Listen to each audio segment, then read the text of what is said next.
Solo beğeneceğiz tamam. Ha? Solo beğeneceğim. Bu çıktı yine ki. Domates tekrar çıkarmış.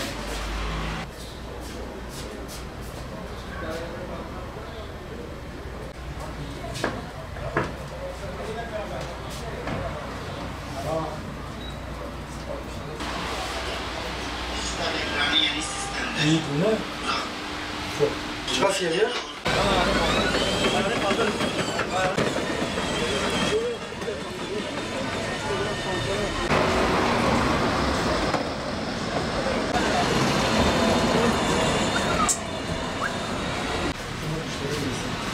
Gel şuna bir gel. Selam bak. Selam var mı? Sen de çıkalım.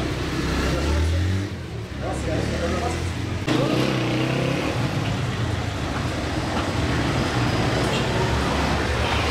yani? Şu anda yaz geldi. Yaz geldiği için bisiklet sezonumuz açılmıştır.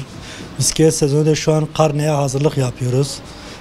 Karne millet gelip bakıyor, çocukların karnesine hazırlık olarak bisiklet bakıyor. Yani şu an 2 yaş, 3 yaştan başlıyor bisikletlerimiz var. Yetişkin 30-40 yaşa kadar verecek bisikletlerimiz var. Hazırdır şu an çeşitlerimiz. İkincisi kimisi yazın spor amaçlı, kimisi hobi olarak, kimisi çocuğunu sevindirmek için, kimisi yaz hava sıcaktır diye çocuğuna bisiklet alıyor. Yani şu an bisiklet sezonu açmışız. Yavaş yavaş Allah'ın izniyle açılmaya çalışıyor. İşler de iyidir. Gittikçe elhamdülillah daha iyi oluyor. Yazın 3-4 ay sezonumuz açılıyor. Yani her sene zaten bisiklet yaz sezonlarında, yazın ortalarında fiyatlar zaten değişiyor. Enflasyona göre bisiklet fiyatlarımız normaldir. Geçen seneye göre artış yoktur. 3 teker var 300 liradan 400 liradan başlıyor 1,5'a kadar. Normal bisikletlerimiz de 1,5'tan başlıyor yetişkine kadar 12 bin, 13 bin, 15 bine kadar büyük bisikletler fiyatları var yani şu an. Yani tavsiyemiz nedir? Genellikle spor amaçlı ayaklar açılıyor. Çocuklar için iyidir. Çocukların ayakları açılıyor.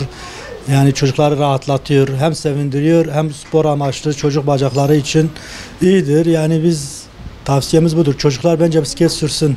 Biz de işte çocuklarımız için alışverişe çıktık. 4 tane çocuğum var.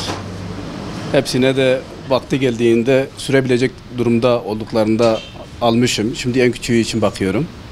Yaz geldi, havalar ısındı. Haliyle çocukların spor yapması için de olsa, mutlu olmaları için de olsa bu alışveriş ihtiyaçtır diye düşünüyorum. Bisiklet fiyatları uygundu. Artan enflasyona rağmen yine bu tür şeyler yani piyasaya göre iyi. Şimdi beğendiğimizi alacağız.